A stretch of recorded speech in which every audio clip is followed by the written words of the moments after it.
یہ تھے عامر نواز وڈائچ صاحب۔ وڈائچ صاحب آپ کو اور آپ کی ساری ٹیم کو، تمام وکلاء برادری جو ہے وہ آپ کی جدوجہد پر اور جدوجہد کے نتیجے میں حاصل ہونے والی کامیابی پر خراج تحسین پیش کرتی ہے۔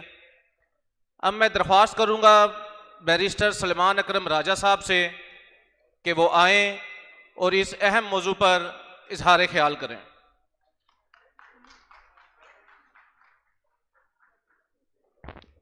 بسم اللہ الرحمن الرحیم۔ مورو کے شہداء کو سلام پیش کرتا ہوں۔ ہمارے سندھ، بلوچستان، خیبر پختونخوا، اسلام آباد سے آئے دوستوں کو سلام پیش کرتا ہوں۔ لاہور بار کے اکابرین کو سلام پیش کرتا ہوں۔ پنڈال میں اسٹیج پہ بیٹھے تمام دوستوں کو سلام پیش کرتا ہوں۔ میری گزارش یہ ہے آپ سے، یہ ایک وکلاء کا اجتماع ہے۔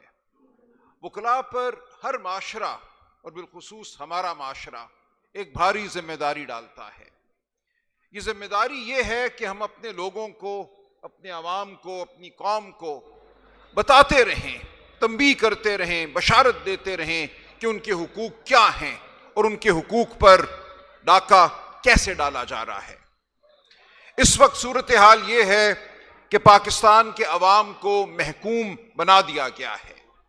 جو ڈاکہ پاکستان کے الیکشن پر پڑا 8 فروری 2024 کو، اس کے بعد سے ہم سب ایک محکوم لوگ ہیں۔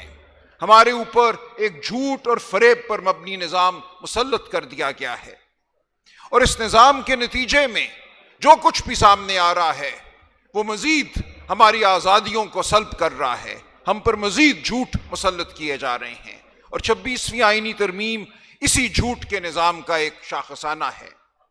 ہمارا یہ فرض بنتا ہے کہ ہم پورے معاشرے کو سمجھائیں کہ اس 26ویں آئینی ترمیم نے کیا کیا ہے ہمارے ساتھ۔ جو الیکشن لوٹا گیا، اس کے بعد اس لوٹ کو چھپانے کے لیے ہمارے عدالتی نظام پر حملہ کیا گیا۔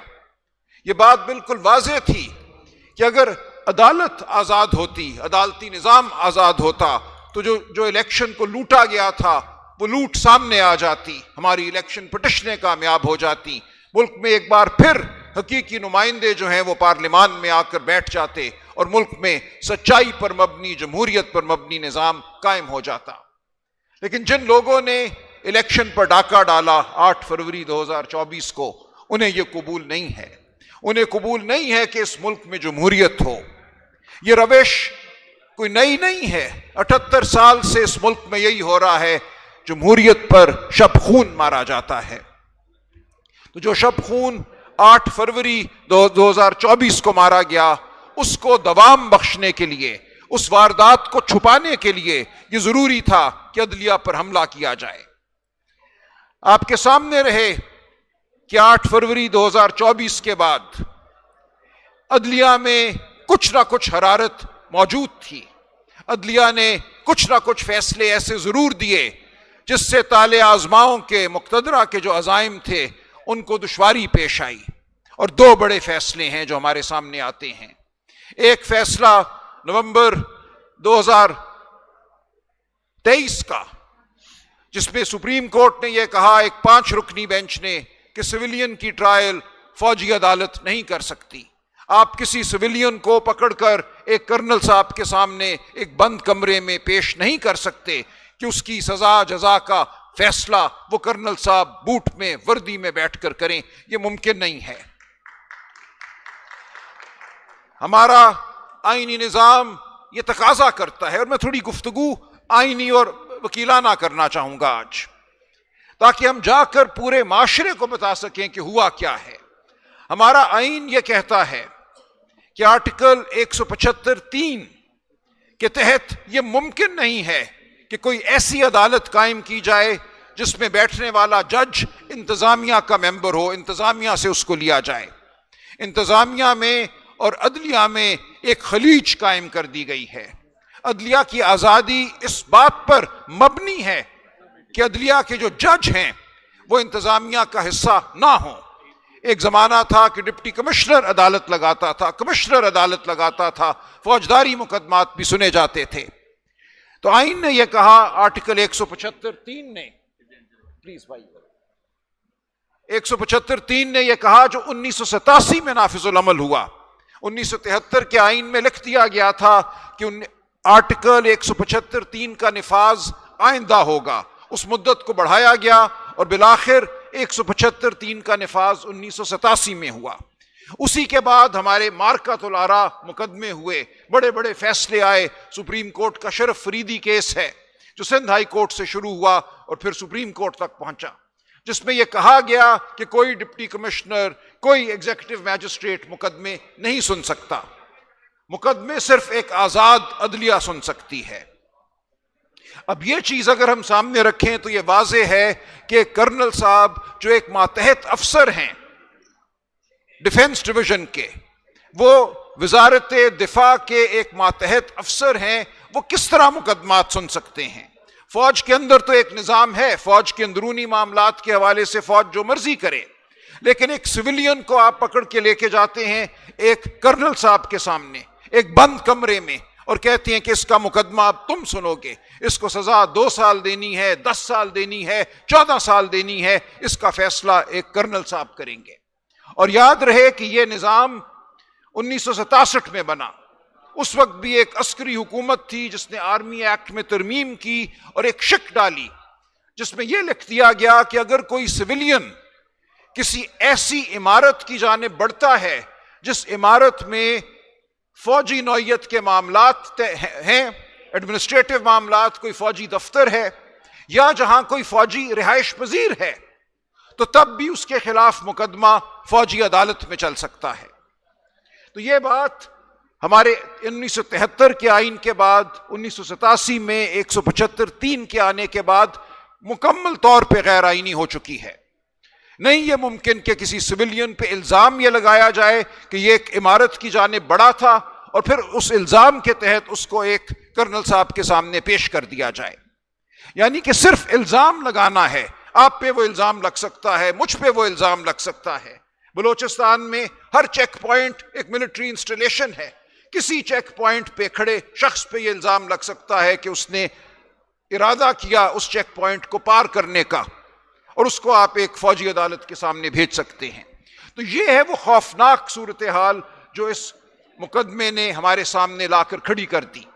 5 جج صاحبان نے نومبر 2023 میں کہا کہ یہ ممکن نہیں ہے، آئین پاکستان کے تحت ایک آزاد عدلیہ ہی پاکستان کے شہریوں کے مقدمات کو سن سکتی ہے. یہ ممکن نہیں ہے کہ ایک فوجی عدالت سویلینز کے مقدمات کو سنے. ساتھ ہی ساتھ آئین میں 18ویں ترمیم نے آرٹیکل 10(a) کا اضافہ کیا. آرٹیکل 10(a) یہ کہتا ہے کہ ہر پاکستانی کا، ہر شہری کا، بلکہ پاکستان میں موجود ہر شخص کا یہ حق ہے کہ اس کے مقدمات ایک آزاد عدلیہ سنے، اسے فیئر ٹرائل اور ڈیو پروسیس ملے.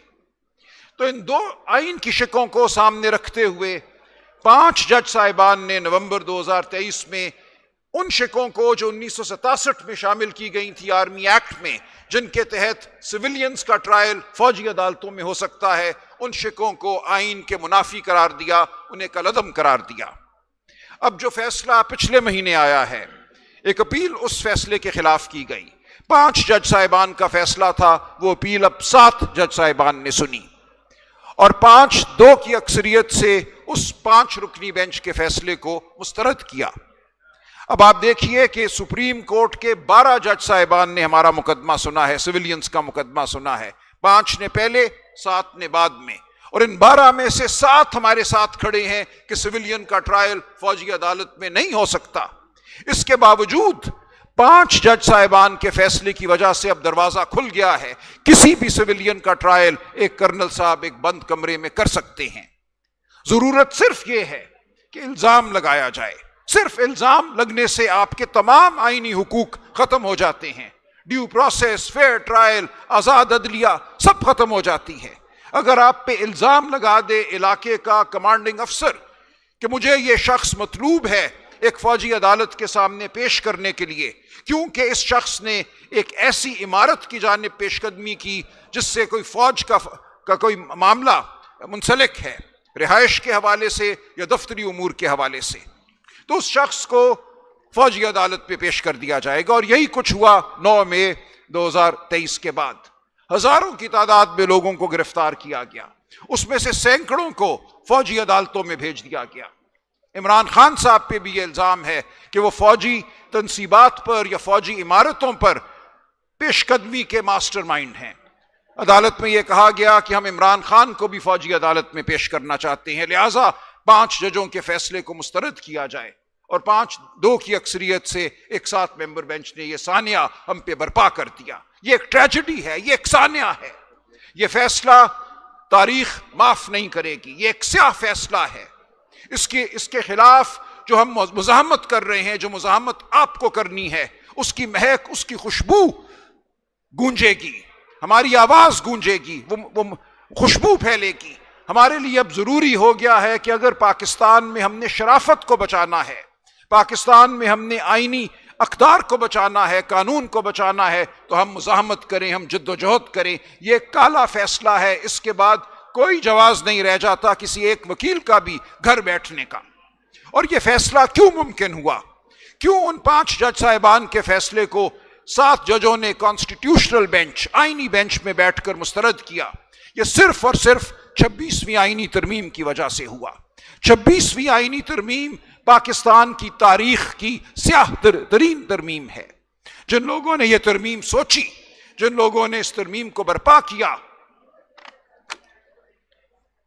ان کا مقصد پاکستان میں آزاد عدلیہ کو ختم کرنا تھا، پاکستان میں شہریوں کی آزادی کو ختم کرنا تھا، پاکستان میں ایک خوف کا نظام قائم کرنا تھا۔ اور جن لوگوں نے 26ویں آئینی ترمیم کے پاس ہونے میں ساتھ دیا جابر قوتوں کا، وہ ہمارے مجرم ہیں اور آخر تک ہمارے مجرم رہیں گے، ان کو معاف نہیں کیا جا سکتا۔ اس آئینی ترمیم نے ہمیں فوجی عدالتوں کا فیصلہ دیا، آپ، میں، ہم سب فوجی عدالت میں جا سکتے ہیں۔ اور یاد رہے فوجی عدالت ہے کیا؟ میں نے کہا تھا میں تھوڑی وکیلانہ گفتگو کروں گا۔ فوجی عدالت میں جو جج ہیں وہ کرنل صاحب ہیں، ان کے ساتھ 2 میجر بھی بیٹھ جاتے ہیں۔ وہاں کوئی شہادت ایسی ریکارڈ نہیں کی جاتی جس کو وکیل باہر لے کر آ سکے اور اس پہ غور کر سکے۔ جو فیصلہ دیا جاتا ہے وہ گلٹی ناٹ گلٹی دیا جاتا ہے، کوئی ڈیٹیلڈ ججمنٹ نہیں لکھی جاتی۔ اس فیصلے کے خلاف اپیل کہاں جاتی ہے؟ وہ آرمی چیف کے پاس اپیل جاتی ہے، اور اس کے بعد کوئی اور اپیل نہیں ہے۔ لہٰذا ایک ایسا نظام ہے جو ایک بند کمرہ ہے، یہ ایک تاریک کنواں ہے جس میں کسی کو بھی پھینکا جا سکتا ہے۔ تو یہ وہ بات ہے جو آپ نے پورے معاشرے کو بتانی ہے، سمجھانی ہے کہ ہمارے ساتھ کیا ہو چکا ہے، کیا سانحہ برپا ہو چکا ہے۔ اسی طرح دوسرا مقدمہ، دوسرا فیصلہ جس کو اوورٹرن کرنا، جس کو رد کرنا مقصود ہے، وہ مخصوص نشستوں کا معاملہ ہے۔ 8 فروری 2024 کو جو الیکشن پر حملہ ہوا، اس کے باوجود پاکستان تحریک انصاف پاکستان کی سب سے بڑی سیاسی جماعت بن کر پارلیمان میں ابھری۔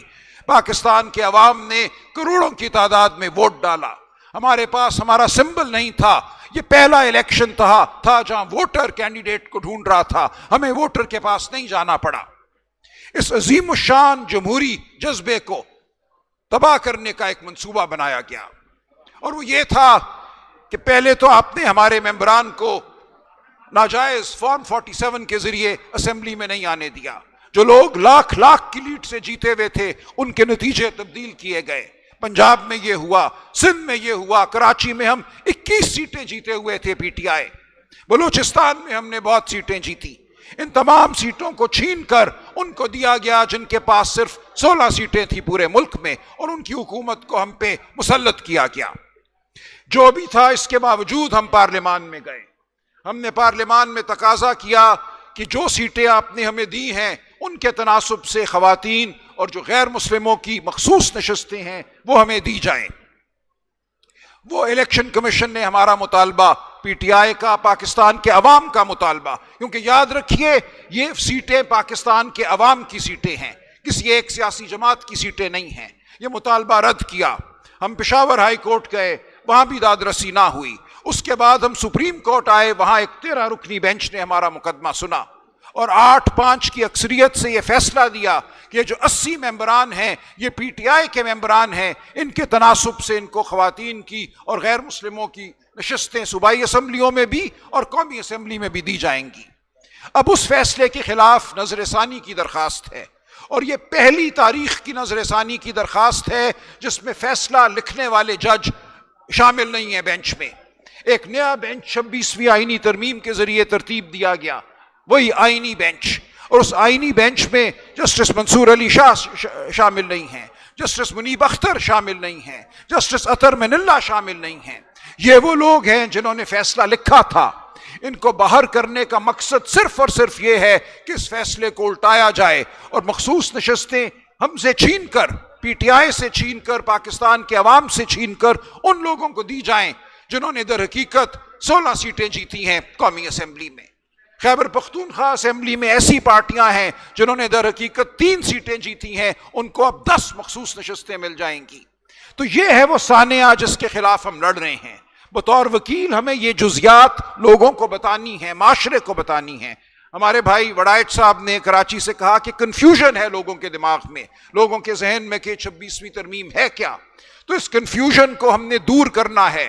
26ویں آئینی ترمیم نہ صرف عدلیہ پر حملہ ہے، یہ جمہوریت پر حملہ ہے، ہمارے انسانی حقوق پر حملہ ہے۔ ہم سب اب اس کا ہدف ہیں۔